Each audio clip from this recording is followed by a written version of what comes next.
ఇప్పుడు రాష్ట్రంలో ట్రెండింగ్ సామెత ఏంటో తెలుసా? అమ్మకు వందనం లేదు కానీ నాన్నకు ఇంధనం ఇస్తానన్నాడట. ఒక మాటలో చెప్పాలంటే అమ్మకు నిల్, నాన్నకు ఫుల్. ఇప్పుడు ఇదే ట్రెండింగ్. రండి తాగండి, బాగా కిక్ ఎక్కేంత వరకు తాగండి. సరసమైన ధరలకే నాసిరకం సరుకు. మరి ఆలస్యం ఎందుకు? తాగండి. ఆ మత్తులో నా హామీలు మర్చిపోండి. గాంధీ జయంతి రోజు గాంధేయవాదినని చెప్పుకునే చంద్రబాబు గారి పిలుపు ఇది. రాష్ట్రంలో మద్యం ఏరులై పారించేందుకు చంద్రబాబు సర్కార్ సిద్ధమైంది. ఎంతలా మీరు తాగుడుకు బానిసలవుతారో అంతలా మీరు ప్రశ్నించడం మానేస్తారు. అటు ప్రభుత్వానికి ఆదాయం, ఇటు ఎల్లో సిండికేట్లకు కోట్ల వ్యాపారం, మధ్యలో చంద్రబాబు హామీలకు యగనామం. అన్నీ ఒకేసారి జరిగిపోతాయి. ఒక్కటి గుర్తుపెట్టుకోండి, 99 రూపాయలకే బాబు సారా పోస్తున్నాను అంటున్నాడు కదా అని తాగి తాగి మీ ఆరోగ్యం పాడైతే ఆసరాగా ఆరోగ్యశ్రీ కూడా లేకుండా చేశారు. 2014 నుంచి 2019 వరకు పచ్చ సిండికేట్లు 2.5 లక్షల కోట్లు దోపిడీకి పాల్పడ్డారు. ఇప్పుడు అంతకు మించి దోపిడీకి తెరలేపారు. దేశంలో ఏ రాష్ట్రంలో లేని విధంగా సరికొత్త మద్యం కానుకను చంద్రబాబు తీసుకొచ్చారు. నిన్నటి వరకు 2934 మద్యం దుకాణాలు ఉండగా ఒక్క కలం పొట్టుతో వాటిని మొదటి దశలోనే 3996కి పెంచేశారు. సూపర్ 6 హామీలు అడగకూడదంటే బాబు ఎంచుకున్న మార్గాలు రెండు. ఒకటి టాపిక్ డైవర్షన్, 2 టానిక్ డైవర్షన్. నిన్న మొన్నటి వరకు టాపిక్ డైవర్షన్లతో నెట్టుకొచ్చిన చంద్రబాబు ఇప్పుడు రాష్ట్రాన్ని టానిక్ వైపు మళ్లిస్తున్నారు. తాగి ఆరోగ్యం పాడైనా అతనికి అనవసరం, పచ్చని సంసారాలు కూలిపోయినా అతనికి అనవసరం, వారి పిల్లల జీవితాలు నాశనమైపోయినా అతనికి అనవసరం, యువత మద్యానికి బానిసలై భవిష్యత్తు శూన్యం చేసుకున్నా అతనికి అనవసరం. నాసిరకం మద్యం తేవాలి, సిండికేట్లకు వ్యాపారం అప్పగించాలి, కోట్లాది రూపాయల అక్రమార్జన కావాలి, రాష్ట్రానికి అంతో ఇంతో ఆదాయం రావాలి. అందుకే విచ్చలవిడిగా మద్యం దుకాణాలకు తలుపులు బార్లా తెరిచేశారు. మీ జీవితాలు బాగుపరుచుకుంటారా, నారావారి సారా బ్రాండ్లతో నాశనం చేసుకుంటారా? మీ చేతుల్లోనే ఉంది. తాగుబోతులకు బాబు సమాధానం చెప్పక్కర్లేదు, కానీ కనీసం రాష్ట్రంలోని ఆడబిడ్డలకైనా బాబు సమాధానం చెప్పాలి కదా. ఆయన చెప్పరు. అందుకే నారావారి సారా బ్రాండ్లపై ఒట్టేసి ఓ 10 పాయింట్లు చెబుతాను, వినండి. పాయింట్ నెంబర్ 1, సూపర్ 6 అడగకుండా రాష్ట్రాన్ని మత్తులో ముంచెత్తే సూపర్ ప్లాన్ వేశారు. నారా బ్రాండ్లపై ఒట్టు, ఇది నిజం. పాయింట్ నెంబర్ 2, సంపద సృష్టి కోసం ఊరూరా మద్యం దుకాణాలు, వాడవాడలా బార్లు తెరుస్తున్నారు. నారా బ్రాండ్లపై ఒట్టు, ఇది నిజం. పాయింట్ నెంబర్ 3, మత్తులో ముంచేందుకు 2934 ఉన్న మద్యం దుకాణాలను మొదటి దశలో 3996కు పెంచారు. నారా బ్రాండ్లపై ఒట్టు, ఇది నిజం. పాయింట్ నెంబర్ 4, 99 రూపాయలకే నాసిరకం మద్యం తాగి తాగి ఆరోగ్యం చెడిపోతే ఆసరాగా ఆరోగ్యశ్రీ లేకుండా చేశారు. నారా బ్రాండ్లపై ఒట్టు, ఇది నిజం. పాయింట్ నెంబర్ 5, ప్రైవేటు మద్యం దుకాణాల పేరుతో పచ్చ సిండికేట్లు భారీ దోపిడీకి తలుపులు బార్లా తెరిచారు. నారా బ్రాండ్లపై ఒట్టు, ఇది నిజం. పాయింట్ నెంబర్ 6, 2014 నుంచి 2019 మధ్య పచ్చ సిండికేట్లు ఏడాదికి 2.5 లక్షల కోట్లు దోచుకున్నారు. నారా బ్రాండ్లపై ఒట్టు, ఇది నిజం. పాయింట్ నెంబర్ 7, ఫుల్లుగా తాగించే బాధ్యత నాది, మందు మానిపించే బాధ్యత భార్యలదేనని బాబు అంటున్నారు. నారా బ్రాండ్లపై ఒట్టు, ఇది నిజం. పాయింట్ నెంబర్ 8, అధికారికంగా ఉదయం 10 నుంచి రాత్రి 10 వరకు, అనధికారికంగా అర్ధరాత్రి వరకు విచ్చలవిడి అమ్మకాలకు తెరలేపారు. నారా బ్రాండ్లపై ఒట్టు, ఇది నిజం. పాయింట్ నెంబర్ 9, బాబు హయాంలో 2018-19లో మద్యం ఆదాయం 3.84 కోట్లు ఉంటే అది 2023-24కి 3.32 కోట్లకు తగ్గింది. నారా బ్రాండ్లపై ఒట్టు, ఇది నిజం. పాయింట్ నెంబర్ 10, బూమ్ బూమ్ బీర్లు, president medal, governor reserve, British empire లాంటి చెత్త బ్రాండ్లను తెచ్చింది చంద్రబాబే. నారా బ్రాండ్లపై ఒట్టు, ఇది నిజం. ఇదంతా ఎందుకు చెప్పాల్సి వస్తోందంటే, ఇప్పుడు చంద్రబాబు నాయుడు గారు ఏమంటున్నారంటే, తక్కువ రేటుకే అంటే 99 రూపాయలకే నేను మద్యం ఇస్తాను అంటున్నారు. అంటే ఇప్పుడు ఇష్యూ ఒకటి జరుగుతోంది కదా, లడ్డు గురించి, నాణ్యత గురించి, నెయ్యి గురించి, కల్తీ గురించి. అతి తక్కువ ధరకు కోట్ చేసిన వారికి నెయ్యి సరఫరా ఇస్తే అది ఖచ్చితంగా అందులో కల్తీ ఉన్నట్టే అని చంద్రబాబు నాయుడు గారు ఎల్లో మీడియా ముద్ర వేసి మరీ సర్టిఫికేట్ ఇచ్చాయి కదా.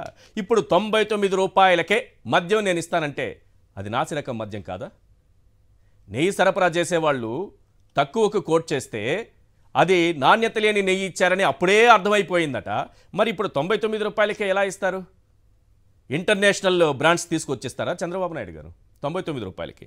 అసలు 2019-23 మధ్య, 24 మధ్య జగన్ ప్రభుత్వ హయాంలో అంతకుముందు 4380 మద్యం దుకాణాలు ఉంటే దాన్ని ఆయన 2934కు తగ్గించారు. ఇంకా చెప్పాలంటే 46,000 బెల్ట్ షాపులు తీసేశారు. అంటే మద్య నియంత్రణ పైన, మద్యం తాగద్దు, మీ ఆరోగ్యం పాడు చేసుకోవద్దు, మీ భవిష్యత్తును పాడు చేసుకోవద్దని ఒక ముఖ్యమంత్రి, గత ముఖ్యమంత్రి చెబితే, నేను 99 రూపాయలకే ఇస్తాను, మీ ఇంటికి దగ్గరలోనే ఏర్పాటు చేస్తాను, బడి గుడి అని తేడా లేకుండా ఎక్కడైనా సరే మీకు అందుబాటులో ఉంచుతానని చంద్రబాబు నాయుడు గారు అంటున్నారు. అదే సమయంలో జగన్మోహన్ రెడ్డి గారు 4,380 పర్మిట్ రూములు కూడా రద్దు చేశారు. 46,000 బెల్ట్ షాపులను తీసేశారు. ఇప్పుడు చంద్రబాబు నాయుడు గారు ఒక్క కలంపోటుతో ఈ 2,934 ఉన్నటువంటి మద్యం దుకాణాలను మొదటి దశలోనే 3,396కు పెంచేశారు. ఇంకా సింపుల్ లాజిక్ ఇది. రెండోది, అందరూ మద్యం మత్తులో ఉంటే ఇక ఆయన్ని ప్రశ్నించేవారు కూడా ఎవరు ఉండరు. మరి మా కుటుంబాలు నాశనం అయిపోతాయి కదా, మీరు ఈ రకంగా మద్యం దుకాణాలు తెచ్చి అందరూ తాగండి, తక్కువ రేటుకి నేను పోస్తానని అంటే మహిళలు అంటుంటే, మందు పోసే బాధ్యత నాది, మీ భర్తల్ని కట్టడి చేసుకొని మాన్పించే బాధ్యత మీది అని చంద్రబాబు నాయుడు బహిరంగంగా చెబుతున్నారు వారు. అవన్నీ కూడా ఒక చిన్న బ్రేక్ తర్వాత చూద్దాం. అదే సమయంలో అయ్యప్ప స్వామి మాల వేసుకున్నటువంటి వారు ఆ దీక్షలో ఉంటే మందు ముట్టరు, దానివల్ల ఆదాయం పడిపోతోంది, మద్యం ఆదాయం అని చంద్రబాబు నాయుడు గారు అన్నారు. అంటే ఏ రకమైనటువంటి ఆయనకి దైవభక్తి ఉందో ఇక్కడే అర్థమైపోతుంది. అదే సమయంలో టెంపుల్ సిటీ తిరుపతిలో ఈ రాష్ట్రంలో ఎక్కడా లేని విధంగా 284 మద్యం దుకాణాలకు పర్మిషన్ ఇచ్చారు. అక్కడికి యాత్రికులు ఎక్కువ వస్తారు కదా, బాగా తాగాలి అనే ఉద్దేశంతో. జాతిపిత జయంతి రోజున చంద్రబాబు నాయుడు గారు తెచ్చిన కొత్త మద్యం పాలసీని ఎక్కడి నుంచి మొదలు పెట్టాలి అంటే సంపద సృష్టి నుంచి మొదలు పెట్టాలి. ఈ సూపర్ 6 హామీలు ఒక్కటే అమలు చేయలేదు. ఇప్పుడు సంపద సృష్టి ఏ రకంగా చేస్తున్నారంటే, అప్పుల ద్వారా ఒకటి, మద్యం విరివిగా అమ్మడం ద్వారా సంపద సృష్టి. అప్పుల వ్యవహారం కూడా క్లియర్గా తర్వాత మాట్లాడుకుందాం. ముందుగా మన అతిథుల్ని పరిచయం చేస్తాను. తాటిపర్తి చంద్రశేఖర్ గారు వైఎస్ఆర్సీపీ ఎమ్మెల్యే, కృష్ణరాజు గారు సీనియర్ అనలిస్ట్, నాగమణి గారు వైఎస్ఆర్సీపీ మహిళా విభాగం నాయకురాలు, హేమబిందు రెడ్డి గారు వైఎస్ఆర్సీపీ నాయకురాలు. సార్ చంద్రశేఖర్ గారు, సంపద సృష్టి దగ్గర నుంచి మొదలు పెడదాం అనుకుంటున్నాను సార్. ఎందుకంటే నిన్న మంగళవారం 3,000 కోట్లు తెచ్చారు. ఒకసారి ఎంత ఉందో ఆయన సంపద సృష్టి చూస్తే, మద్యం అమ్మడం ద్వారా వచ్చే సంపద సృష్టిని కూడా మనం ఒకసారి చూద్దాం. ఎందుకంటే సూపర్ 6లో ఏ హామీ నెరవేర్చలేదు. ఒకసారి సంపద సృష్టిని ఒకసారి స్క్రీన్ పైన వేరా. ఈ 100 రోజుల్లో సృష్టించినటువంటిది, జస్ట్ 100 రోజుల్లో సార్ ఆయన చేసినటువంటి అప్పు 27,200 కోట్లు. ఇది సంపద సృష్టి. తారీఖుతో సహా 25/6/2024 2,000 కోట్లు, 2/7 5,000 కోట్లు, 16/7 2,000 కోట్లు, 30/7 3,000 కోట్లు, 27/8 3,000 కోట్లు, 3/9 4,000 కోట్లు, నిన్న 1వ తారీఖున 3,000 కోట్లు. మళ్ళీ ఈ కార్పొరేషన్లు గ్యారెంటీలతో చేసిన అప్పులు 2,000 కోట్లు, పౌర సరఫరాల శాఖ, మార్క్ ఫెడ్ ఇంకొక 3,200 కోట్లు, మొత్తం కలిపితే అదొక 5,200 కోట్లు. ఓవరాల్గా 100 రోజుల్లో 27,200 కోట్లు. ఇప్పుడు మద్యం ద్వారా ఇంకో ఆదాయం. ఎలా ఉంది సంపద సృష్టి? అందరికీ నమస్కారం సార్. ప్యానెల్లో ఉన్నటువంటి పెద్దలకి, సాక్షి టీవీ ప్రేక్షకులకి, వీక్షకులకి అందరికీ. వైఎస్ఆర్ కాంగ్రెస్ పార్టీ ప్రభుత్వం దాదాపు 5 సంవత్సరాలు మహాత్మా గాంధీ గారు కలగన్నటువంటి గ్రామ స్వరాజ్యాన్ని నిర్మించడానికి అనేక రకాలైనటువంటి రైతు భరోసా కేంద్రాలు కానీ, రైతులను ఆదుకోవడానికి, విద్యని బాగా రాష్ట్రంలో పెంపొందించడానికి నాడు నేడు కింద బడుల్ని ఆధునీకరించడం కానీ, అక్క చెల్లెమ్మలకు ఇచ్చినటువంటి డ్వాక్రా రుణాల మాఫీ కానీ, ఇలాంటి అనేక రకాలైనటువంటి గొప్ప కార్యక్రమాలని, సచివాలయ వ్యవస్థని నిర్మించి దాదాపుగా 1,30,000 మందికి ఉద్యోగాలు ఇచ్చేటటువంటి కార్యక్రమాలు కానీ, ఇన్ని గొప్ప కార్యక్రమాలు తీసుకొని ప్రతి వ్యక్తికి ప్రభుత్వం యొక్క పథకం అందడం కోసం వాలంటరీ వ్యవస్థను తీసుకొచ్చేసి నిరుపేదలైనటువంటి నిరుద్యోగుల్ని ఎంతో కొంత ఆసరాగా ఆదుకునేటటువంటి ప్రయత్నం చేసి వారందరికి కూడా ప్రభుత్వంలో భాగస్వామ్యం కల్పించి ప్రభుత్వ పథకాలని నేరుగా ఇంటికి ఇచ్చేటటువంటి ప్రయత్నం చేసినటువంటి మా ప్రభుత్వాన్ని నిందిస్తున్నటువంటి ఈ తెలుగుదేశం కూటమి నేతలు చేస్తున్న దుర్మార్గపు పరిపాలనకి ఇది పరాకాష్ట. ఎవడన్నా బుద్ధున్నవాడు గాంధీ జయంతి రోజు మద్యం పాలసీ గురించి మాట్లాడతారా? మద్యానికి సంబంధించినటువంటి ఆర్డినెన్స్ని రిలీజ్ చేస్తారా?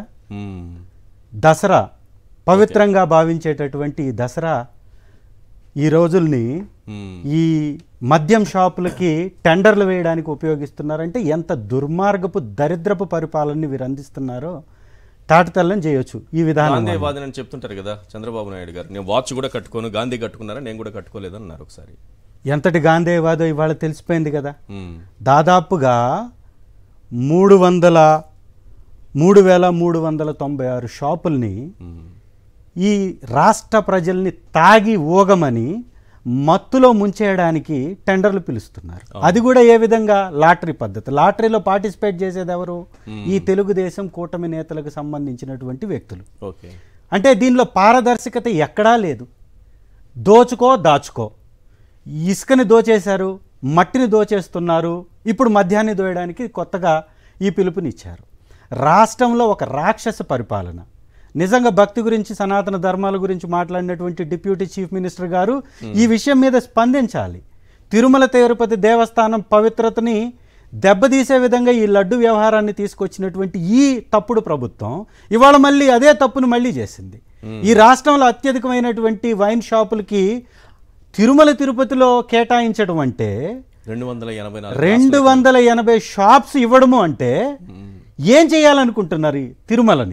తిరుమలని అపవిత్రం చేసి, తిరుమల యొక్క ఉన్నటువంటి ప్రతిష్టని దెబ్బతీసి మీరు ఏ సనాతన ధర్మం గురించి మాట్లాడుతున్నారు? సనాతన ధర్మంలో ఉన్నటువంటి విషయాల మీద అవగాహన లేనటువంటి డిప్యూటీ చీఫ్ మినిస్టర్ గారు ఈ రకమైనటువంటి తప్పుడు వ్యాఖ్యలు చేసి ప్రజలందరినీ తప్పుదోవ పట్టించి ఈరోజు మళ్ళీ ఈ మద్యం విధానాన్ని తీసుకొచ్చేసి ప్రజల్ని ఈ విధంగా మోసం చేయడం అనేది వీరి పరిపాలనకి పరాకాష్ఠగా చూడొచ్చు. ఇవాళ చాలా స్పష్టంగా వాళ్ళ విధానం ఏంటో బయట పెట్టేశారు. 27,000 కోట్ల రూపాయలు అప్పు చేసినటువంటి ప్రభుత్వంగా ఈ 100 రోజుల ప్రభుత్వం నిలిచిందంటే అప్పులు కుప్పగా ఈ ఆంధ్రాన్ని మార్చివేసి, విశాఖ ఉక్కుని అమ్మివేసి, ప్రజలు సంపాదించేటటువంటి డబ్బుని మద్యం రూపంలో దోచేసి, మట్టిని దోచేసి పూర్తిగా ఈ రాష్ట్రాన్ని సర్వనాశనం చేయడానికే వీళ్ళు కంకణం కట్టుకున్నట్టుగా ఉంది తప్ప ప్రజల మంచి కానీ మేలు కానీ ఎక్కడా లేదు. విద్యను ఎవరైనా కానీ ప్రోత్సహించాలి. విద్యను ప్రోత్సహించాలంటే తల్లికి వందనం ఇవ్వాలి. తల్లికేమో నిల్లు, తండ్రికేమో ఫుల్లు. కష్టపడి సంపాదించేటటువంటి తండ్రి ఆ ఫుల్లు కొనుక్కొని ఈ తల్లిని తరణాలి, ఈ కుటుంబాన్ని ఇబ్బంది పెట్టాలి. అంటే కుటుంబ వ్యవస్థని నాశనం చేసేటటువంటి పనికి వీళ్ళు పూనుకున్నారు. ఇవాళ చంద్రబాబు నాయుడు గారు అంటున్నారు విజన్ 2024 అని. నిజంగా మీరు ఇచ్చే ఈ మద్యం పాలసీ వల్ల జనాలు బతుకుతారా? విజన్ 2024 వరకు ఈ యొక్క సమాజం ముందుకు వెళుతుందా? 44 వరకు ఈ ప్రజలు ఉంటారా ఈ రాష్ట్రంలో? ఈ రాష్ట్రం మీద ఒక కక్షతోటి వ్యవహరిస్తున్నట్టుగా చంద్రబాబు నాయుడు గారి విధానం కనపడుతుంది. మద్యాన్ని విచ్చలవిడిగా ప్రోత్సహించడం అంటే ఖచ్చితంగా ఇది ప్రజల మీద పగబట్టడమే అని అర్థం చేసుకోవాలి. ఒకరేమో డిప్యూటీ చీఫ్ మినిస్టర్ గారేమో సనాతన ధర్మం పేరుతోటి దళితుల్ని గుడులకు దూరం చేసేటటువంటి ప్రయత్నం చేస్తున్నారు. డిక్లరేషన్ పేరుతోటి కూతుర్ని కూడా తీసుకొచ్చేసి వాళ్ళ పెద్ద ఎత్తున ప్రచారం చేసుకుంటారు. ఎవరు అడిగారు?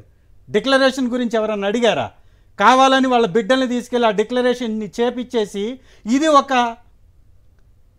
ప్రచారానికి వాడుకోవడం అంటే ఎంతకి దిగజారిపోతున్నారు. ఒకవైపున ఉమామహేశ్వరరావుని దళితుడైనటువంటి ప్రొఫెసర్ గారిని వీళ్ళ ఎమ్మెల్యే కొట్టి సారీ చెప్పినట్టుగా నాటకం వేసి బెయిలబుల్ కేసు పెట్టించుకొని తప్పించుకున్నాడు.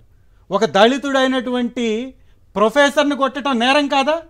దళితుల మీద రాజకీయం చేసి అందలం ఎక్కినటువంటి డిప్యూటీ చీఫ్ మినిస్టర్ వాళ్ళ నాయకులకి ఏం చెప్తున్నారు? ఒక ఎమ్మెల్యే ఎవరైతే ఉండి ఎమ్మెల్యే ఉన్నాడు రఘురామకృష్ణంరాజు గారు అంబేద్కర్ గారిని అవమానిస్తూ ఆయన ముందున్నటువంటి ఫ్లెక్సీని చించేసినటువంటి ఉదాహరణకి కూడా వారు సారీ చెప్పలా. ఇంకా దళితుల మీద మళ్ళీ కక్ష కట్టేసి మతపరమైనటువంటి వ్యాఖ్యలు చేసి మతంలో ఎవరైతే క్రిస్టియానిటీకి దగ్గరగా ఉన్నారో వాళ్ళు ఎందుకు పనికిరారు, ఏ కేసు పెట్టడానికి అర్హులు గారు, వారు ఈ దేశ ప్రజలే కాదు అన్నట్టుగా, ఈ రాష్ట్ర ప్రజలను కాదన్నట్టుగా వారి గురించి మాట్లాడుతున్నటువంటి విధానం ఏదైతే ఉందో ఇది పూర్తిగా ఈ కూటమి నేతలకి ఈ ప్రజల మీద ఉన్నటువంటి కక్షగా కనపడుతుంది. 6 హామీలని నట్టేట ముంచి ఒక్క హామీని నెరవేర్చకుండా ఆడబిడ్డలకి ఇస్తానన్నటువంటి 1500ని ఎగ్గొట్టి ఈ మద్యం పాలసీతోటి దోచుకోవడానికి, అది కూడా తెలుగుదేశం పార్టీ నాయకులకు కట్టబెట్టి ప్రభుత్వం నిర్వహించేటటువంటి మద్యం దుకాణాలని ప్రైవేట్ వ్యక్తులకు అప్పచెప్పడం అంటే ఏంటి సార్? ఈ రాష్ట్ర ఖజానాన్ని దోచుకోవడం కాదా? ఈ రాష్ట్రంలో 15,000 మంది పైచిలకు నిరుపేదలు దానిలో పనిచేస్తున్నారు. వాళ్ళందరినీ తీసివేయడం అంటే వారి కుటుంబాలని రోడ్డుకి ఈడ్చడం కాదా? 43,000 బెల్ట్ షాపులు తీసివేస్తే ఇవాళ మళ్ళీ అదే విధానాన్ని మీరు తీసుకొస్తున్నారు. దాదాపుగా 4,380 షాపుల్ని 2,900కి మేము తగ్గించాం. 43,000 బెల్ట్ షాపుల్ని తీసివేశాం. మరి ఈరోజు మీరు మద్యాన్ని ప్రోత్సహిస్తున్నది దేనికోసం? డబ్బు దోచుకోవడం కోసం కాదా? ప్రజలకు దీనివల్ల జరిగేటటువంటి మేలేంటి? ఎస్, మీరు చెప్పినట్టుగా వాస్తవం. నెయ్యి 1000 రూపాయలు లేకపోతే క్వాలిటీ లేదు అని ప్రచారం చేసినటువంటి ఈ కూటమి నేతలకి 99 రూపాయల్లో స్కాచ్ విస్కీ ఇస్తున్నారా? ఆ 99 రూపాయల్లో ఇచ్చేటటువంటి మద్యాన్ని తాగి ప్రజలు చనిపోవాలా, బతకాలా? ఎలాంటి మద్యాన్ని మీరు ప్రజల మీదకి రుద్దాలని ప్రయత్నం చేస్తున్నారు? ఇది అంతా కూడా ప్రజలపై కక్ష సాధిస్తున్నటువంటి ప్రభుత్వంగా దీన్ని మనం చూడాలి. దాదాపు నిత్యావసర సరుకుల ధరలు విపరీతంగా పెరిగిపోయాయి. వాటిని తగ్గించేటటువంటి ప్రయత్నం ఎక్కడా లేదు.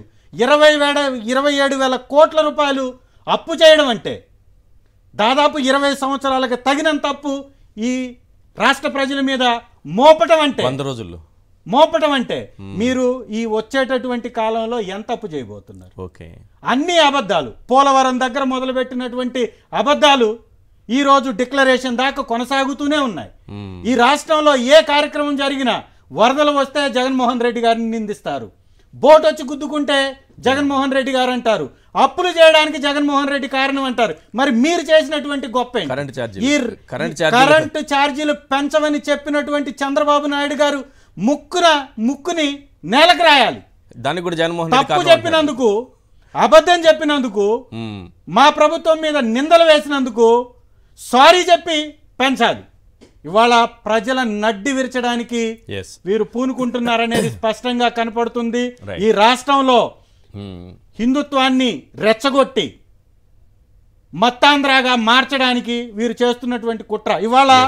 ఇవాళ మళ్ళీ స్మార్ట్ షాపులని కొత్తగా ప్రవేశపెట్టారు. 12 స్మార్ట్ షాపులు. ఎక్కడ సార్ ఈ స్మార్ట్ షాపులు పెడుతుంది? పవిత్ర పుణ్యక్షేత్రం ఉన్నటువంటి విశాఖపట్నంలో, సింహాచలం ఉన్నటువంటి విశాఖపట్నంలో, దుర్గమ్మ గారు నెలవై ఉన్నటువంటి విజయవాడలో, పుణ్యక్షేత్రాలు పుష్కరాలు జరిగేటటువంటి రాజమండ్రిలో. అంటే మీకు భక్తి లేదు, ప్రజల మీద ప్రేమ లేదు, పరిపాలించడం చేత కాదు, సంపద సృష్టి సమస్య లేదు. కేవలం అప్పుల ఆంధ్రాగా మత్తాంధ్రాగా మార్చి ఈ మత్తులో ప్రజల్ని ముంచివేసి ఈ వచ్చేటటువంటి సంపదను దోచుకోవటమే వీరు పనిగా పెట్టుకున్నారు. ఇది ప్రజలందరూ గమనిస్తున్నారు. అందుకే 300 రోజుల్లో వచ్చేటటువంటి వ్యతిరేకత కన్నా 100 రోజుల్లో విపరీతమైనటువంటి వ్యతిరేకతను సంపాదించుకున్నారు. సంవత్సరానికి కూడా ఏ ప్రభుత్వానికి ఇంత వ్యతిరేకత రాలా. వీళ్ళ ప్రభుత్వానికి వచ్చినటువంటి వ్యతిరేకత ఈ దేశంలో ఏ ప్రభుత్వానికి కూడా రాలా. ఒక పాయింట్ అయితే క్లియర్ సార్, మీరు చెప్పినట్టుగా నెయ్యి విషయంలో తక్కువ ధర కోట్ చేస్తే, అంటే చంద్రబాబు నాయుడు గారి పీరియడ్లో 270 రూపాయలకే కొన్నారులేండి నెయ్యి. కానీ ఇప్పుడు ఆయన మళ్ళీ అధికారంలోకి వచ్చేటప్పటికి, అంటే 2014లో అప్పుడు కొన్నది, 2000 మళ్ళీ ఇప్పుడు 24కి వచ్చేటప్పటికి ఏమంటున్నారు, తక్కువ కొన్నారు కాబట్టి 2018లో కూడా 270, 310కి ఇలాగే కొన్నారు. ఇప్పుడు 99 రూపాయలకి మద్యం అంటే అది నాసిరకం మద్యం కాకుండా దాంట్లో ఏమన్నా మంచి క్వాలిటీ ఉంటుందా? ఇది ఒకటి. రెండోది ఒకసారి డిస్ప్లే చేయండి. రాష్ట్ర వ్యాప్తంగా జిల్లాల వారీగా ఏర్పాటు చేసినటువంటి మద్యం దుకాణాలు. ఎంత భక్తి అంటే చంద్రబాబు నాయుడు గారికి, పాపుల వల్ల ఆలయాలకు ఆదాయం అట. 2016 మే 26న ఆయన మాట్లాడినటువంటి మాట. ఆ ఆలయాలకు ఆదాయం ఎందుకు పెరుగుతుందంటే పాపాలు చేసిన వాళ్ళే వస్తారట. ఇప్పుడు వెంకటేశ్వర స్వామి దగ్గరకు వస్తున్న వాళ్ళంతా పాపాలు చేసిన వాళ్ళు, వీళ్ళు పాపులుగా మారిపోయారు, అందుకే ఆయన దగ్గరకు వస్తున్నారు, అందుకే ఆదాయం పెరుగుతుందని ఒక మాట. రెండోది తిరుపతిలో చూడండి ఎన్నున్నాయో.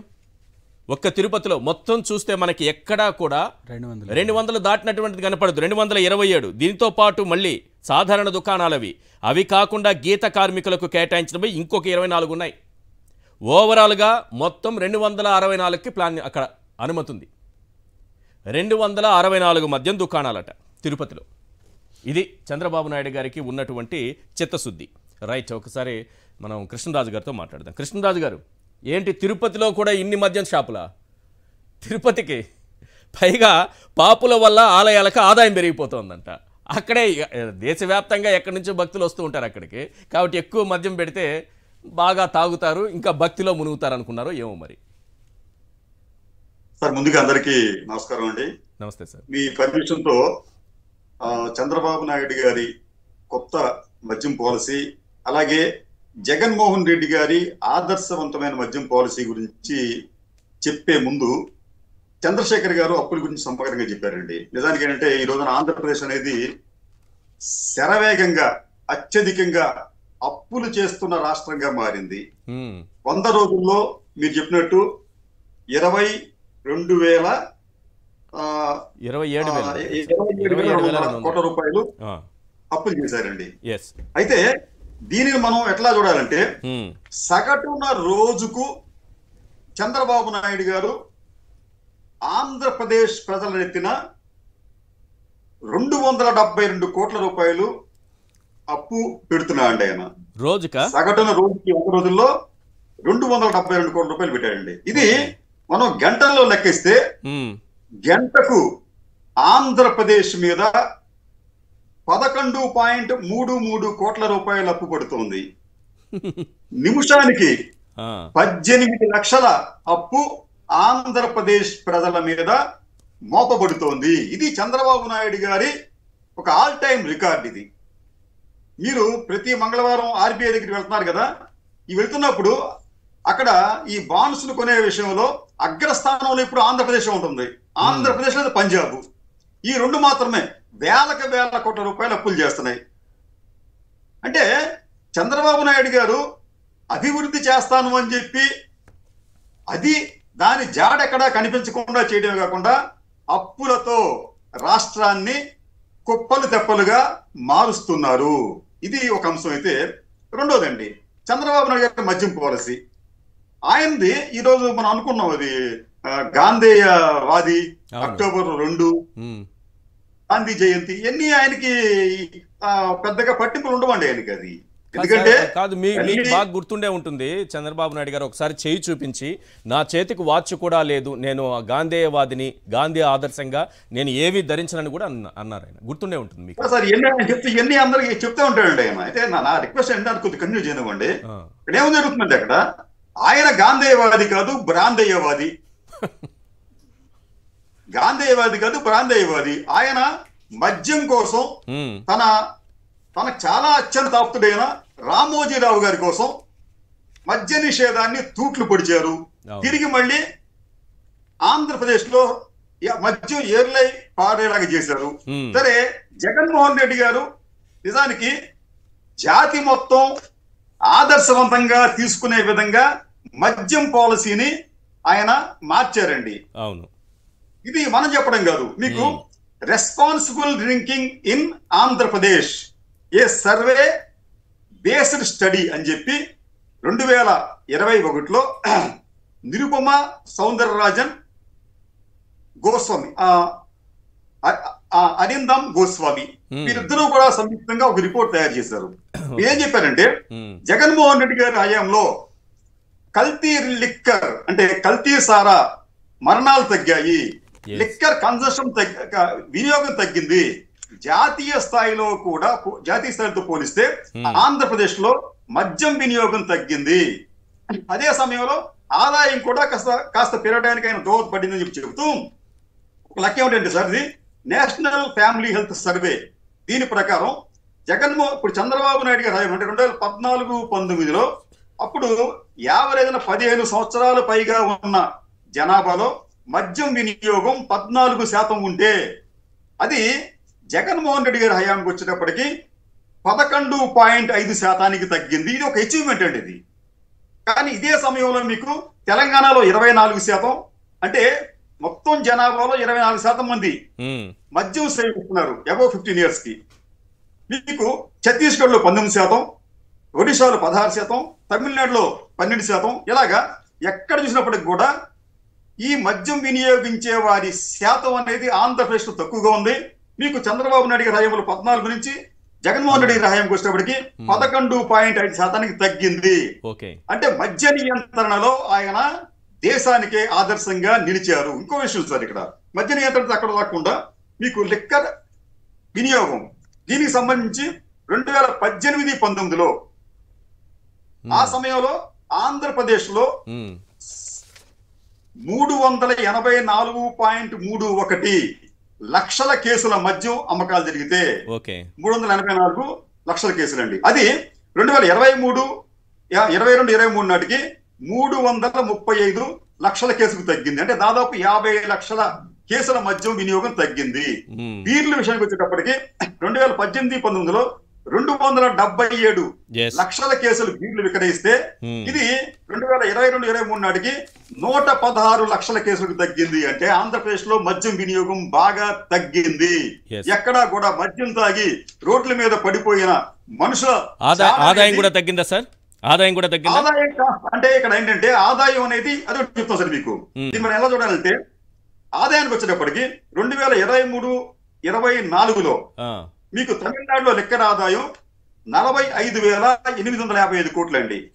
కర్ణాటక 36,000 కోట్లు, తెలంగాణ 40,000 కోట్లు, ఆంధ్రప్రదేశ్ 28,000 కోట్లు మాత్రమే. అంటే మేము కొంత ఆదాయం పెరిగినప్పటికీ కూడా మిగతా దక్షిణాది రాష్ట్రాలతో పోలిస్తే ఆంధ్రప్రదేశ్ లో లెక్కల ఆదాయం తక్కువే. అట్లాగా మనం ఇంకోటి తీసుకోవచ్చు సార్. 2017-18లో చంద్రబాబు హయాంలో మద్యం విక్రయాలు 3.6 కోట్లు ఉంటే 2020-21కి వచ్చేటప్పటికి 1.87 కోట్లకు తగ్గింది. తర్వాత 2018-19 చంద్రబాబు హయాంలో 3.64 కోట్లు మద్యం ఆదాయం ఉంటే 23-24 నాటికి 3.32 కోట్లకు తగ్గింది. అంటే రేట్లు పెంచినా మీరు చెప్పేది ఎట్లా కాదు, రేట్లు పెంచినా సరే గణాంకం ఈశ్వర్ గారు మీరు చెప్పే గణాంకం చూసుకోండి, అది 1000 కోట్లలో ఉందా ఎట్లా ఉందో సార్ చూసుకోండి. 1000 కోట్లుగా సార్ మద్య విక్రయాలు ప్రయాణం సంవత్సరానికి 1000 కోట్లు ఉంటుందండి అది మద్యం విక్రయాలు ఎక్కడైనా కానీ. సరే సార్, అది మనం పక్కన పెడితే ఇక చంద్రబాబు నాయుడు గారి మధ్యాంధ్రప్రదేశ్ విషయానికి వచ్చేటప్పటికి 2014-19లో ఆంధ్రప్రదేశ్ లో మద్యపానం అనేది విచ్చలవిడిగా సాగింది. అది కొంతమంది వ్యాపారులకు ఒక కామధేనువుగా మారింది. మీరు చెప్పినట్టు అనేక బెల్ట్ షాపులు అండి. ఇది 43,000 బెల్ట్ షాపులు, 4,380 పర్మిట్ షాపులు అని చెప్పిచ్చారు. కానీ ఇది ఒక అంచనా మాత్రమే. దీనికన్నా ఎక్కువ కూడా నాకు తెలిసినంత వరకు గ్రామాల్లో కూడా కిరాణా షాపుల్లో కూడా మద్యాన్ని విక్రయించారు ఆ సమయంలో. ఫలితంగా ఏమైందంటే ఆ కాలంలో మద్యం వలన కల్తీ సారా వలన చనిపోయిన వారి సంఖ్య కూడా అసంఖ్యాకంగా ఉంది. మీకు 2000 మీకు లెక్క ఏంటంటే 2020-23 వరకు ఆంధ్రప్రదేశ్ లో అంటే జగన్మోహన్ రెడ్డి గారి హయాంలో కల్తీ సారాకు చనిపోయిన వారి సంఖ్య 36. అయితే దీంట్లో ఏంటంటే 2022లో జంగారెడ్డిగూడెంలో 18 మంది చనిపోయారు. అంటే అది ఒక అనుమానాస్పదమైన ముడుతుంది. అది మినాయిస్తే చనిపోయింది 18 మంది, కానీ అది కూడా కలుపుకుంటే 36 మంది అయ్యారు. కానీ చంద్రబాబు నాయుడు గారి హయాంలో 2016-19 వరకు 172 మంది కల్తీ సారాకు బలయ్యారు. ఇది చంద్రబాబు నాయుడు గారి అరుదైన ఘనత. కానీ ఈ నూతన మద్యం పాలసీ కారణంగా ఆయన ఏంటంటే వ్యాపారస్తులకు ఒక అష్యూరెన్స్ ఇచ్చారండి. మీరు వ్యాపారం చేయండి, మీకు 20% మార్జిన్ అంటే 20% లాభాలు మీకు గ్యారంటీ అని చెప్పి ఇచ్చిపడదు ఆయన. అంటే ఇప్పుడు సాధారణంగా ఆంధ్రప్రదేశ్ లో దాదాపు 25,000 కోట్ల రూపాయల మద్యం వ్యాపారం జరిగితే రేపు ఈ మద్యం వ్యాపారులకు ఏడాదికి అధికారికంగా 5,000 కోట్ల రూపాయల లాభం వస్తుంది. 5,000 కోట్ల రూపాయల ప్రయాణం అధికారికంగా అండి. కానీ రేపు ఈ మద్యం వ్యాపారులు సిండికేట్లుగా మారి అధికారులతో కుమ్మక్కయ్యి ప్రభుత్వంతో కుమ్మక్కయ్యి చేయటం వలన ఇది 3 నుంచి 4 రెట్ల టర్న్ ఓవర్ పెరుగుతుందండి. ఫలితంగా ఏమవుతుందంటే వారికి ఈ షాపుల ద్వారా వారికి ఏడాదికి దాదాపు 5,000 అధికారికంగా 5,000 అయితే అనధికారికంగా దాదాపు ఏడాదికి 10,000 కోట్ల రూపాయల పైనే వారికి మార్జిన్లు రావచ్చు. రెండోదండి, చంద్రబాబు నాయుడు గారి క్యాజువాలిటీ ఆయన మద్యపాన పాలసీ విధానానికి మొట్టమొదటి బాధితులు ఎవరంటే దాదాపు 15,000 మంది మద్యం షాపుల్లో పనిచేస్తున్న సేల్స్ మెన్, సూపర్వైజర్లు. ఇది ఒక క్యాజువాలిటీ అయితే రేపు విచ్చలవిడిగా మద్యాన్ని సరఫరా చేయటం వలన మరణాలు అసంఖ్యాకంగా పెరుగుతాయి. కల్తీ మద్యాలు కూడా పట్టించుకునే నాదులే ఉండడు. ఆయనకి కావాల్సింది మద్యం ద్వారా రెవెన్యూ కావాలి, వ్యాపారస్తులకు కావాల్సింది లాభం కావాలి. కాబట్టి వారు అనైతిక చర్యలకు గతంలో లాగా 2014-19లో ఎట్లా చేశారో అట్లా చేస్తే ప్రమాదాలు ఉంటాయి. ఈశ్వర్ గారు రైట్. ఒక్కసారి చంద్రబాబు నాయుడు గారు మొన్నటి వరకు ప్రచారం చేసినటువంటిది ఏదో బూమ్ బూమ్ బీర్లట, వాటి పేర్లు కూడా మనం వినడమేమో, అలాంటి పేర్లు నాకు వాటి ఒకసారి అవి ప్లే చేయండి. అసలు ఎవరు తీసుకొచ్చారు, ఎందుకు ఈ రకమైనటువంటి దుష్ప్రచారం చేస్తారు, రేపు చంద్రబాబు నాయుడు గారు తీసుకొచ్చిన ఈ బ్రాండ్లు ఉంటాయా ఉండవా, 99 రూపాయలకి ఎలాంటి బ్రాండ్లు తీసుకొస్తారనేది ఒకసారి చూద్దాం. 2017 జూన్ 7న హై వోల్టేజ్ అంట, voltage gold, SNG 10,000, British Empire super strong premium beer, British Empire ultra brand beer అట. ఇది తీసుకొచ్చింది చంద్రబాబు నాయుడు గారు. తరువాత 2017 నవంబర్ 22న president medal Hyderabad blue deluxe. ఇప్పుడు చంద్రబాబు నాయుడు గారు అంటారు కదా, నాసి రకం మందు లేకపోతే ఈ బ్రాండ్లు ఎవరికి తెలియవని, వారు తీసుకొచ్చినవి అవన్నీ. నెక్స్ట్ 2018 అక్టోబర్ 26న వారు సంతకం పెడితే వచ్చినవి గవర్నర్ రిజర్వ్, లెఫైర్ Napoleon, Oakton barrel age, 7th heaven blue. Next ఆ పేర్లు కూడా చదవలేం. Next 2018 November 9 royal palace new king sign out. Chandrababu Naidu garu సొంతంగా చేతులతో ఇలా సంతకాలు చేస్తే వచ్చినవి ఇవి. ఇప్పుడు అందరూ చూడాల్సిన రాష్ట్ర వ్యాప్తంగా ఏంటంటే, ఇప్పుడు చంద్రబాబు నాయుడు గారు వచ్చిన తర్వాత కొత్త మద్యం పాలసీలో ఆయన చెప్తూ ఉంటారు కదా, ఎప్పుడు ఆయన తీసుకొచ్చిన బ్రాండ్ల గురించే చెప్తుంటారు కదా. 2019 మే 14న బూమ్ బూమ్ బీర్లు బ్లాండే బిరా 91 పేరుతో బీర్ బ్రాండ్ తీసుకొచ్చారు. మరి ఇవన్నీ కూడా ఎవరు తీసుకొచ్చారంటే చంద్రబాబు నాయుడు గారే తెచ్చారు. వారి బ్రాండ్లే అవన్నీ. ఇంకా ఉన్నాయా? 2019 మే 15న TI mansion house, TI courier Napoleon whisky అంట. చంద్రబాబు నాయుడు గారికి ఇప్పుడు చాలామంది విజ్ఞప్తి చేస్తున్నారు, మందుబాబులన్నీ ఇవి ఉంటాయా తీసేస్తారా, 99 రూపాయలకి ఎలాంటిది ఇస్తారు అని అంటే, నేనైతే 99 రూపాయలకే నేను పోస్తాను అందరికీ, వాళ్ళు డబ్బున్న వాళ్ళు ఏది కావాలో అది కొనుక్కోవచ్చు, ఆ ఏర్పాట్లు చేస్తాను. అందుబాటులో ఉండడానికి 46,000 బెల్ట్ షాపులు 2014-18 మంది ఉన్నాయే, అవి కూడా వస్తాయని అంటూనే, పోసే బాధ్యత నాది, తాగినోడికి తాగినంత పోసే బాధ్యత నాది, తర్వాత మీ భర్తల్ని కంట్రోల్ చేసుకోవాల్సిన బాధ్యత మీది అని అంటున్నారు. అంటే జీవితాలు నేను నాశనం చేస్తాను, మీరే జాగ్రత్త చేసుకోవాలి, ఒక ముఖ్యమంత్రిగా నాకు ఆ బాధ్యత లేదని ఆయనే మాట్లాడుతున్నారు. ఒకసారి ఆ బయట ప్లే చేయండి. క్వార్టర్ బాటిల్ 99 రూపాయలు పెట్టమని చెప్పి ఆదేశాలు ఇచ్చాను. కనీసం తాగే అలవాటు ఉంది, కానీ డబ్బులంతా దానికి తగలేస్తే కడాన పిల్లల్ని చదివించాలన్నా ఇంట్లో ఖర్చులు కూడా డబ్బులు ఇచ్చే పరిస్థితుల్లో లేరు. తాగనీయకుండా చేయడం మా ఆడబిడ్డల బాధ్యత. మీకు చాలాసార్లు నేర్పించా. ఇక్కడంతా డాక్రా సంఘాలు ఉన్నారు. నేను డాక్రా సంఘాలు మీటింగులు పెట్టి చెప్పేవాడిని, భర్తని తాగనీయకుండా ఏం చేయాలో చేసే తాళం చెల్లెమ్మలో మీ దగ్గర ఉందని చెప్పేవాడిని. కానీ ఇప్పుడు కూడా మీరు తాగనీయకుండా చేయగలిగితే చాలా సంతోషం. క్వార్టర్ బాటిల్ 99 రూపాయలు పెట్టమని చెప్పి ఆదేశాలు ఇచ్చాను. కనీసం తాగే అలవాటు ఉంది, కానీ డబ్బులంతా దానికి తగలేస్తే కడాన పిల్లల్ని చదివించాలన్నా ఇంట్లో ఖర్చులు కూడా డబ్బులు ఇచ్చే పరిస్థితుల్లో లేరు. తాగనీయకుండా చేయడం మా ఆడబిడ్డల బాధ్యత. మీకు చాలాసార్లు నేర్పించా. ఇక్కడంతా డాక్రా సంఘాలు ఉన్నారు. నేను డాక్రా సంఘాలు మీటింగులు పెట్టి చెప్పేవాడిని, భర్తని తాగనీయకుండా ఏం చేయాలో చేసే తాళం చెల్లెమ్మలో మీ దగ్గర ఉందని చెప్పేవాడిని. కానీ ఇప్పుడు కూడా మీరు తాగనీయకుండా చేయగలిగితే చాలా సంతోషం. నాగమణి గారు, మీరు వినే ఉంటారు, ఎన్నికల సమయంలో చంద్రబాబు నాయుడు గారు ఒక మాట అన్నారు, సాయంత్రం అయితే నేనే గుర్తొస్తాను మందుబాబులకి, వాళ్ళకి మంచి మందు కావాలంటున్నారు, కాబట్టి తక్కువ రేటుకే ఇస్తానన్నారు. 99 రూపాయలకి ఇస్తారట ఇప్పుడు. కానీ దాన్ని తాగి రాష్ట్రం అంతా చెడిపోకుండా కాపాడుకోవాల్సిన బాధ్యత కుటుంబంలో ఉన్నటువంటి మహిళది. అంటే పోసే బాధ్యత నాది, మాన్పించే బాధ్యత భార్యలు. నమస్కారం అండి. నమస్తే. నమస్కారం అండి ఈశ్వర్ గారు, ఎమ్మెల్యే గారికి, కృష్ణరాజు గారికి, ప్యానెల్లో ఉన్న అందరికీ నా నమస్కారాలండి. నమస్తే. హలో.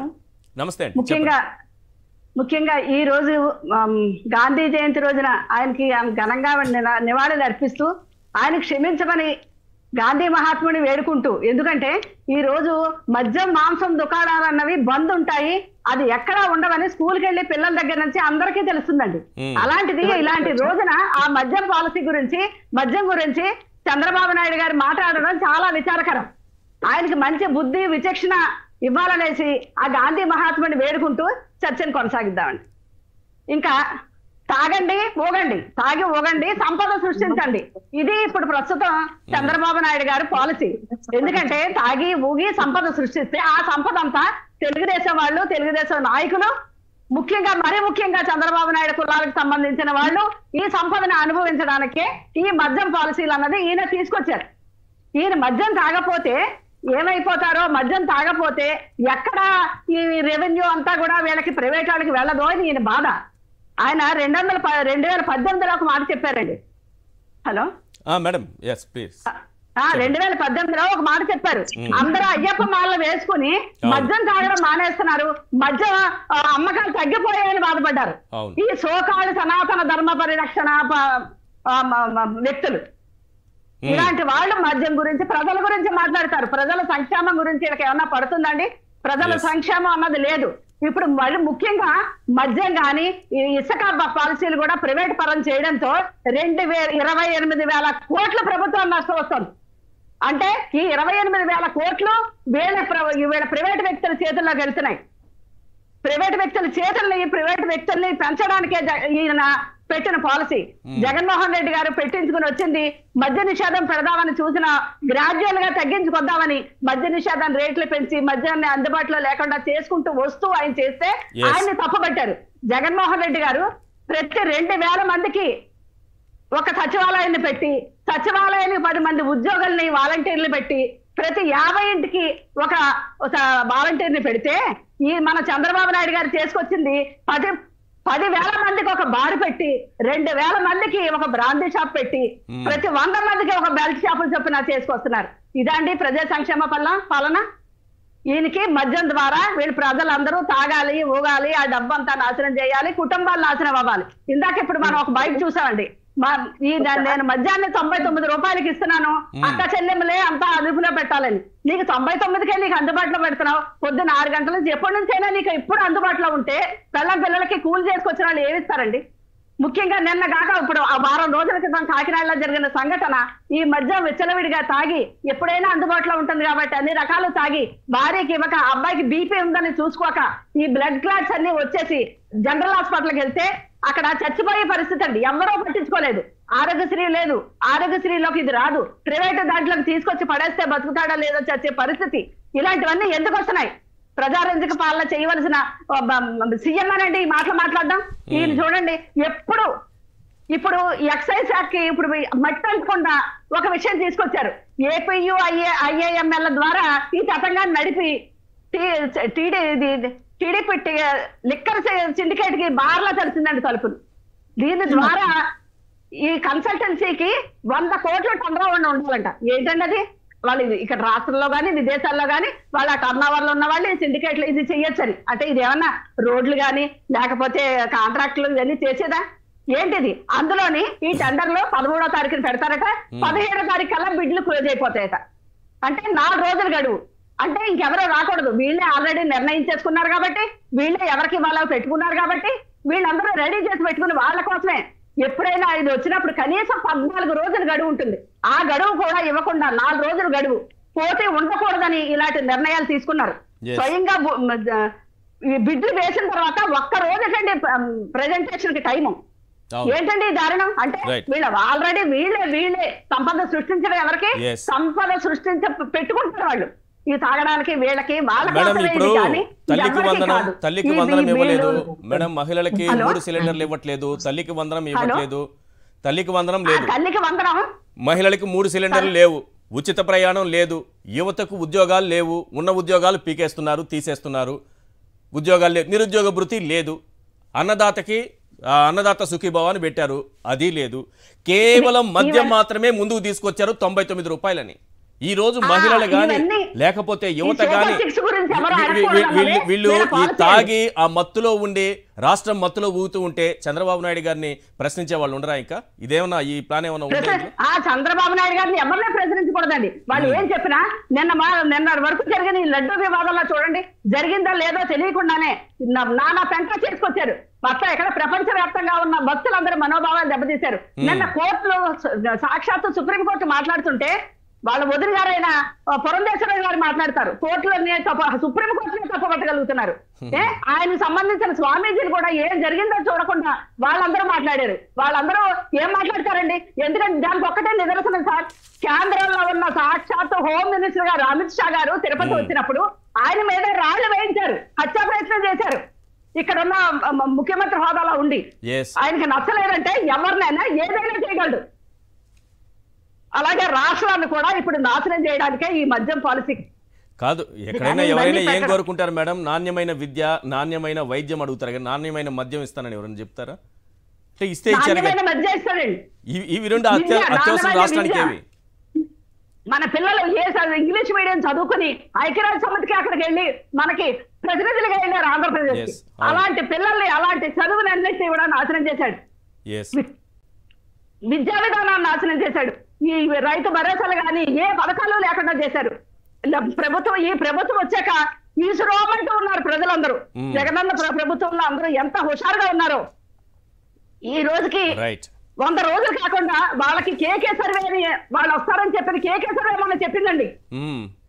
100 రోజులు కేకే సర్వే చెప్పింది. ఈ 100 రోజుల్లో చాలా దిగజారిపోయారు. వైసీపీనే వీళ్ళు ఇంకా హైలైట్ చేసుకొస్తారు. ఎందుకంటే ప్రజలందరూ కూడా వైసీపీకే వెన్నుదన్నుగా ఉన్నారు. వీళ్ళని ఎవరైనా నమ్మట్లేదు, ఇతను మోసం చేస్తున్నాడని గమనించారండి 100 రోజులకి. రైట్. హేమేందర్ రెడ్డి గారు, 99 రూపాయలకి నాసిరకం మద్యం పోసే బాధ్యత నాది, భర్తలేమో తాగకుండా చూసుకోవాల్సిన బాధ్యత భార్యలేదండి. ఈ కొత్త పాలసీ, ఈ పాలసీలో మద్యం పాలసీ కొత్తది వస్తుందంటే ఏమనుకున్నాం కానీ ఈ రకమైన సరికొత్త పాలసీ దేశంలో ఎవరు తీసుకురాలేదు. ఇదే కూటమిలో ఉన్న సోము వీర్రాజు 50 రూపాయలు పోయినసారి వైఎస్ఆర్సీపీ గవర్నమెంట్ ఉన్నప్పుడు ఆయన మాట్లాడిన మాటలు ఎలా ఉన్నాయంటే, రాష్ట్రంలో తాగే వాళ్ళు 1 కోటి మంది పైగా ఉన్నారు, మేము అధికారంలోకి వస్తే 50 రూపాయలకే మద్యం ఇస్తాము అని చెప్పిన ఘనత బీజేపీ నాయకులది. ఇట్లాంటి నాయకులు ఉన్నప్పుడు వీళ్ళ దగ్గర చేసే ఆలోచనలు, తాగి సారాయి వ్యాపారం చేసి మేము కేవలం సంపద సృష్టిస్తాము, మీ కర్మ మీరు చావండి అని చెప్తున్న 76 ఏళ్ల వయసున్న సిగ్గులేని పెద్ద మనిషి ఆయన. ఆయన గురించి, ఆయన మాటల గురించి ఈ 100 రోజుల పరిపాలనలో ఆంధ్రప్రదేశ్ ప్రజలందరూ ఈయన తెలుసుకున్నారు. చంద్రబాబు నాయుడు అనే వ్యక్తి ఏం చేయడు, కేవలం మాటలు చెప్తాడు. మాటలు మాత్రమే చెప్పి ఈ రకంగా ప్రజల్ని మాయ చేసి తనకి ఏం కావాలో అది మాత్రమే ఆలోచిస్తాడు అనేది జనాలందరూ తెలుసుకున్నారు. ఇంకొక మాట అండి, ఈ రోజు చంద్రబాబు నాయుడు మాట్లాడుతున్నాడు ఈ మద్యం దాని గురించి, ఆ డిజిటల్ రిలీజ్ అని చెప్తాడు, లేదంటే ఈ కొత్త బ్రాండ్లు అంటాడు. 2018లో చంద్రబాబు నాయుడు ప్రభుత్వంలో వచ్చిన మద్యం బ్రాండ్లే ఇవన్నీ. అవును, గత వైఎస్ జగన్మోహన్ రెడ్డి గారి ప్రభుత్వంలో ఒక్క డిజిటలరీ ఓపెన్ గా లేదు, ఒక్క కొత్త బ్రాండ్ తీసుకురాలేదు. ఎట్లండి ఈయన చంద్రబాబు నాయుడు గారు ఈ వయసులో ఆయనకు సిగ్గుందా? ఆయన కొడుకు, కోడలు, ఆయన కుటుంబం అందరూ మంచిగా ఉండాలి, రాష్ట్రంలో ప్రజలందరూ తాగి నీ ఖజానాన్ని నింపాలా? సంపద సృష్టి అంటే ఇదేనా? ఆరోగ్యాలతో అవసరం లేదా? ప్రజల కుటుంబాల్లో మహిళలకి వాళ్ళ భర్తలు తాగొచ్చి వాళ్ళని ఇబ్బందులు పెడుతున్నారు, ఇలాంటి ఆలోచనలు ఏమి ఉండవా? ఇవన్నీ ఆలోచించి వైఎస్ జగన్మోహన్ రెడ్డి గారు ఒక ఇంటి పెద్ద దిక్కులాగా తను ఈ తాగిన వాళ్ళంతా వీళ్ళు విచక్షణ కోల్పోయి ఇంట్లో గొడవలు వస్తాయి, ఇలాంటివి జరగకూడదు, వంతుల వారీగా దశల వారీగా నేను మద్యాన్ని నిషేధిస్తాను అని గొప్ప ముందు చూపుతోటి వంతుల వారి విడుదల వారీగా మద్యపాన నిషేధం చెయ్యాలి అని ఆలోచించిన గొప్ప వ్యక్తిత్వం జగన్మోహన్ రెడ్డి గారిది. ఆయనకి ఈ 76 ఏళ్ల ముసలాడికి కొంచెమన్నా జ్ఞానం ఉండాలి కదా. ఈ సారా వ్యాపారం ఏంటి? ఓకే కానీ మహిళల జీవితాలు ఏమవుతాయి మేడం? ఇప్పుడు ఈ రకంగా మద్యం విచ్చలవిడిగా ఎక్కడ పడితే అక్కడ మద్యం దొరికితే, 99 రూపాయలకే దొరికితే, వేల కొద్దీ వైన్ షాపులు వచ్చేస్తే, బెల్ట్ షాపులు 46,000 బెల్ట్ షాపులు విచ్చలవిడిగా ఆ రోజుల్లో 2014-19 మధ్య ఇవి మళ్ళీ వస్తే రాష్ట్రంలో ఏమవుతుంది? మహిళల పరిస్థితి ఏంటి? ఏముంది, మళ్ళీ అరాచకాలు, మళ్ళీ అక్రమాలు, ఈ కొత్తగా తాగిన మత్తులో వీళ్ళు ఇవి చేశారు అవి చేశారని చెప్పుకోవడం. ఇంతకంటే ఏముంటదండి? ఆయనకి అవన్నీ ఆలోచించేంత ఆ వయసు కన్నా ఆయనకి ఇంగితం లేదేంటో నాకు అర్థం అవ్వట్లేదు. రైట్. చంద్రశేఖర్ గారు, ఇప్పుడు చంద్రబాబు నాయుడు గారు మేడం చెప్పండి, ఏంటి మీ పాయింట్ చెప్పండి. నాగమణి గారు, అదే నిత్యావసర ధరలు ఇంతలా పెరిగిపోతున్నాయండి. అలాంటిది ఈ మద్యం ధరలమే తగ్గించేశారంటారు. మద్యాన్ని నిత్యావసర వస్తువుగా చేశాడండి ప్రజలకు. ఇప్పుడు మద్యం నిత్యావసర వస్తువు, అది లేకపోతే ఇక్కడ బతకరు, వాళ్ళ కోసమని చెయ్యాలనేసి, లేని వాళ్ళకు కూడా అలవాటు చేయాలనేసి మందు తగ్గించి పెడతానండి. ఇదంతా చాలా దారుణమండి. దీని అందరూ కూడా మహిళలు ఎలా ఉంటారని మీరు అడుగుతున్నారు.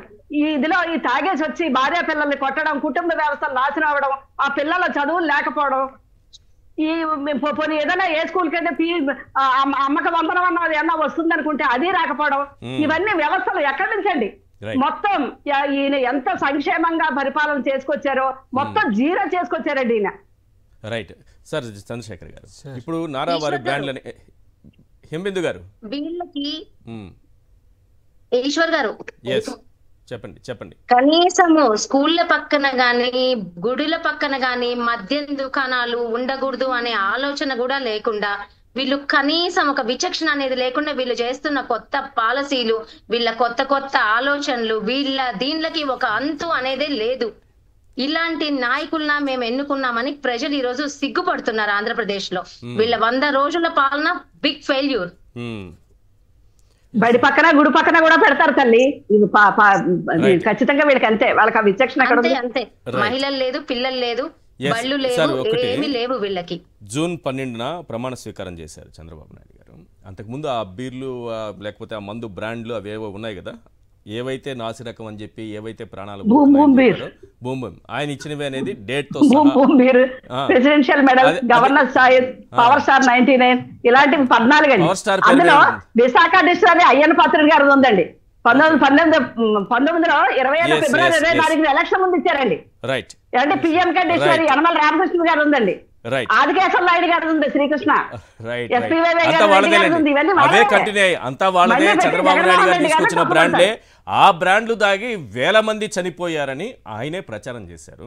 నిజంగా అదే జరిగి ఉంటే నువ్వు జూన్ 12న ప్రమాణ స్వీకారం చేస్తే అవి తాగి జనం చనిపోతూ ఉంటే ఎందుకు ఈ రోజు వరకు అక్టోబర్ 12 వరకు మద్యం పాలసీ గురించి వెయిట్ చేస్తున్నారు కొత్త దుకాణాలకి?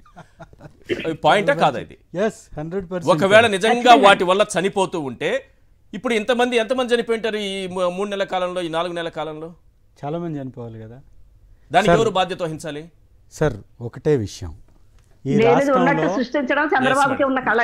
ఈ రాష్ట్రంలో మొట్టమొదటి డిస్టిలరీ వచ్చింది కుప్పం వేదికగా. కుప్పం నుంచా? ఎస్, కుప్పంలో మొట్టమొదటి మద్యం కంపెనీ పెట్టింది కుప్పంలో, అది తెలుగుదేశం ప్రభుత్వంలో. చిట్ట చివరి కంపెనీ పెట్టింది విశాఖలో, అయ్యన్న పాత్రుడి గారిది విశాఖ డిస్టిలరీ. దాదాపుగా తెలుగుదేశం ప్రభుత్వ హయాంలో 14 డిస్టిలరీస్ కంపెనీస్ మన రాష్ట్రంలో నెలకొల్పారు. ఇదంతా కూడా చంద్రబాబు నాయుడు గారి యొక్క ప్రభుత్వంలో వచ్చింది, లేదా రామారావు గారి ప్రభుత్వంలో, లేదా తెలుగుదేశం పార్టీ హయాంలో వచ్చింది 14. మొత్తం రాష్ట్ర వ్యాప్తంగా ఉన్నది 18 కంపెనీలు. అంటే 14 కంపెనీలు కేవలం వీరి యొక్క ప్రభుత్వంలో పెట్టినటువంటి కంపెనీలు. ఎస్, మొట్టమొదటి కంపెనీ కుప్పంలో వచ్చింది. అయితే చంద్రబాబు నాయుడు గారు 2014 నుంచి 19 కాలంలోనే దాదాపు 11 కంపెనీలకు ఇచ్చాడు పర్మిషన్స్. సో ఈ తయారు చేస్తున్నటువంటి కంపెనీలన్నీ వారి అయినప్పుడు ఎందుకు వాటిని అన్నిటిని ఆపేస్తారు? ఇవాళ కొత్త పేర్లు పెట్టి తప్పుడు ప్రచారంలో నిష్ణాతులు కదా వాళ్ళు. తప్పుడు ప్రచారం చేయడం, తప్పించుకోవటం. వారికి ఉన్నటువంటి ఈ కూలీ ఛానల్స్ ఏవైతే ఉన్నాయో, కూలీ పేపర్స్ ఏవైతే ఉన్నాయో, వీటన్నిటి ద్వారా పెద్ద ఎత్తున ప్రచారం చేస్తారు. తిమ్మిని బొమ్మిని తిమ్మిని చేయడంలో వాళ్ళు సిద్ధహస్తులు. అయితే ఇవాళ రాష్ట్రంలో జరుగుతున్నటువంటి ప్రక్రియను ఒకసారి గారు గమనిస్తే, పేకాట క్లబ్బులు అనాధికారికంగా జరుగుతున్నది వాస్తవమా కాదా? ప్రజల్ని పేకాట క్లబ్బుల వైపుకి, మద్యం షాపుల వైపుకి పరిగెత్తిచ్చేసి వారు కష్టపడి సంపాదించినటువంటి డబ్బును దోచుకునేటటువంటి కార్యక్రమం చేస్తున్నారు. నేను లోకేష్ గారికి ఒక ట్వీట్ వేశాను. అయ్యా లోకేష్ గారు, ఈ రాష్ట్రంలో ప్రజలకు మేలు చేస్తానని అందలం ఎక్కినటువంటి మీరు ప్రజలకు మేలు చేయకుండా, ఇచ్చిన హామీలు నెరవేర్చకుండా, ప్రజలకు ఇవ్వాల్సినటువంటి పథకాలు ఇవ్వకుండా, చేయాల్సిన పనులు చేయకుండా ఈ విచ్చలవిడిగా పేకాట క్లబ్బులు ఓపెన్ చేసి వారు ఆడుకోవడానికి కావాల్సినటువంటి అన్ని వసతులు కల్పించడం, ఇది ఏ రకమైనటువంటి నైతిక విలువ, సమాజానికి ఏ విధంగా ఉపయోగపడుతుంది? కాసుల కక్కుర్తి కోసం మీరు ఇవి చేయడం తప్పు అని మాట్లాడితే లాయర్ నోటీస్ పంపించారు మీకా? ఎస్, 10 కోట్ల డిఫమేషన్ సూట్ వేస్తూ బెదిరించే విధంగా పోలీసు వారు నాకు ఒక ట్వీట్ పెట్టారు. నా ట్వీట్కి స్పందించి పోలీసు వారు కూడా నాకు షోకాజ్ నోటీస్ ఇచ్చినట్టుగా ఇచ్చారు. తర్వాత లాయర్ నోటీస్ కూడా ఇచ్చారు. మీకు నేను పంపించాను. అది లాయర్ నోటీస్లో బేషరతుగా నేను క్షమాపణ చెప్పి 10 కోట్లు కట్టాలని దానిలో రాశారు. అంటే ఈ రాష్ట్రంలో ఎట్లాంటి పరిస్థితి ఉందంటే, పేకాట క్లబ్బుల్ని ఓపెన్ చేపిస్తాను చంద్రబాబు నాయుడు గారికి లోకేష్ గారికి చెప్పి అని వాళ్ళ మా ఎమ్మెల్యేనే మాట్లాడతాడు. అవును, విచ్చలవిడిగా పేకాట రాష్ట్రం నలుమూలన జరుగుతూ ఉన్నది వాస్తవం. అది వాళ్ళ కొమ్ము కాసేటటువంటి పత్రిక అయినటువంటి ఈనాడులో వచ్చింది, ఆంధ్రజ్యోతిలో వచ్చింది, ఏబిఎన్ ఛానల్లో కూడా రాశారు. దాన్నే ట్వీట్ వేస్తే ఇలా దౌర్జన్యంగా భయపెట్టే విధంగా ఈ విధంగా మాట్లాడుతున్నటువంటి ఈ కూటమి ప్రభుత్వం చేస్తున్నటువంటి చేష్టలు ఏంటంటే ప్రజలు సంపాదించేటటువంటి డబ్బును దోచుకోవాలి, ప్రజలకు ఇచ్చేటటువంటి పథకాలని ఇవ్వకుండా ఎగ్గొట్టాలి. ఎవరైతే తెలుగుదేశం పార్టీ అధికారంలోకి రావడానికి కష్టపడ్డారో లేకపోతే మోసం చేశారో, ప్రజల మీద తప్పుడు ప్రచారాలు చేశారో వాళ్ళకి టీటీడీ పదవులో లేకపోతే ఈ యొక్క రాష్ట్రంలో ఉన్నటువంటి పదవులో ఇవన్నీ ఇవ్వాలి. ఏకంగా చంద్రబాబు నాయుడు గారి కుమారుడే రెడ్ బుక్లో రాసేసి ఎక్కువ కేసులు ఎవరికుంటే వారికే రేపు పొద్దున పదవులు ఇస్తానని చెప్పిన తర్వాత దుర్మార్గాలు కాకుండా ఇంకేం చేస్తారు? ఈ రాష్ట్రంలో 100 రోజుల్లో జరిగినటువంటి పరిపాలన ఒక్కసారి గమనిస్తే వేల మంది ఊర్లు వదిలి పారిపోయారు. వైఎస్ఆర్ కాంగ్రెస్ పార్టీకి ఓటు వేశారంటే చాలు పథకం నుంచి తీసివేస్తున్నారు. ఎవరన్నా వైఎస్ఆర్ కాంగ్రెస్ పార్టీలో ఎవరన్నా పార్టీకి గట్టిగా నిలబడుతున్నారంటే వారి మీద దొంగ కేసులు పెట్టడం.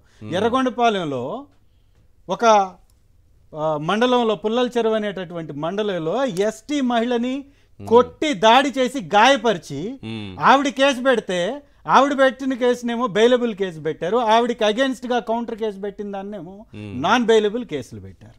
అంటే ఈ దుర్మార్గాలు ఈ దాష్టికాలు ఈ రాష్ట్రంలో నిత్యం జరుగుతూ ఉన్నాయి. ఈ రాష్ట్ర ప్రజలకి ఎక్కడా మేలు చేసేటటువంటి ఆలోచన చంద్రబాబు నాయుడు చేయట్లేదు. అప్పుల ఆంధ్రాగా మార్చేసినటువంటి చంద్రబాబు నాయుడు గారు అన్ని అభివృద్ధి కార్యక్రమాలని పక్కకి ఆపేశారు. మేము వచ్చినప్పుడు మా ప్రభుత్వంలో వైఎస్ఆర్ కాంగ్రెస్ పార్టీ ప్రభుత్వంలో ఓడరేవుల్ని డెవలప్ చేశాం, రైతుల్ని ఆదుకొని వ్యవసాయాన్ని పెంచేటటువంటి అనేక మార్గాలని తీసుకొచ్చాం, విద్యకి పెద్దపీట వేశాం, ఆరోగ్యశ్రీకి పెద్దపీట వేశాం, ఆరోగ్యశ్రీకి కేటాయింపులు ఎక్కువ చేశాం. ఇవాళ ఎక్కడున్నాయి సార్ ఈ వ్యవస్థలు ఏమైనా పని చేస్తున్నాయి? ఈ రోజు వరకు సచివాలయంలో సీఎం రిలీఫ్ ఫండ్ కి సంబంధించినటువంటి అధికారినే నియమించలేదు. ఎలాంటి పరిపాలన సాగుతుంది? సీఎం రిలీఫ్ ఫండ్ కి సంబంధించినటువంటి వ్యవస్థ ఈ రోజు వరకు కూడా పని చెయ్యట్లేదు అంటే ఇది ఏ రకమైనటువంటి ప్రజా పరిపాలన చేస్తున్నారు? కేవలం ప్రచారం కోసం ఆర్భాటాలు చేసుకోవటం, ప్రభుత్వ డబ్బును పంచడానికి తెలుగుదేశం నాయకుల్ని ఇన్వాల్వ్ చేసేసి వారితోటి పంచిచ్చేదేంటి సార్? 50 సంవత్సరాలకి ఇస్తానన్నటువంటి పెన్షన్లు ఇస్తున్నారా? ఏదన్నా ఒక పథకాన్ని చేస్తున్నారా? పేకాట వలన ఈ సమాజానికి ఒరిగేటటువంటి లాభం ఏంటి? పేకాటను విచ్చలవిడిగా ఆడిస్తుంది ప్రభుత్వం కాదా? ఒకవేళ ప్రభుత్వం యొక్క సపోర్ట్ లేకపోతే పేకాట ఈ రాష్ట్రంలో ఎలా ఆడగలుగుతారు? మీకు నోటీసులు వచ్చేసాయి కదా, మళ్ళీ మాట్లాడుతున్నారు మీరు. ఇంకోటి ఖచ్చితంగా దానికి సమాధానం చెప్పాలంటున్నాం. ఈ రాష్ట్రంలో జరిగే ప్రతి కార్యక్రమానికి గత ప్రభుత్వం మా ప్రభుత్వమే కారణమని చెప్తున్నటువంటి చంద్రబాబు నాయుడు గారు లోకేష్ గారిని నేను సూటిగా అడుగుతున్నాను, సార్ ఈ రాష్ట్రంలో జరుగుతున్నటువంటి పేకాట క్లబ్బులు నిర్వహిస్తున్నటువంటి వారు మీ తెలుగుదేశం నాయకులు కాదా? కాసులకు కక్కుర్తి పడకపోతే ప్రభుత్వ ఖజానాకి ఏమన్నా లాభం చేకూరుతుందా? పర్మిషన్ తోటి వారు ఆడుతున్నారా? ఈ పేకాట వలన ప్రజలు నష్టపోతారా లాభపడతారా? ఇది మీ సపోర్ట్ తో జరగకపోతే ఎవరు జరిపిస్తున్నారు? దీనికి బాధ్యత మీరు వహించాలా ఇంకెవరన్నా వహించాలా? మీరు డిప్యూటీ చీఫ్ మినిస్టర్ గా ఉన్నటువంటి పవన్ కళ్యాణ్ గారు దీనికి నైతిక బాధ్యత వహించాలా లేదా? లోకేష్ గారు నైతిక బాధ్యత వహించాలా లేదా? చంద్రబాబు నాయుడుకి తెలియకుండానే ఈ కార్యక్రమం జరుగుతుందా? దీనికి వారు సమాధానం చెప్పాలి.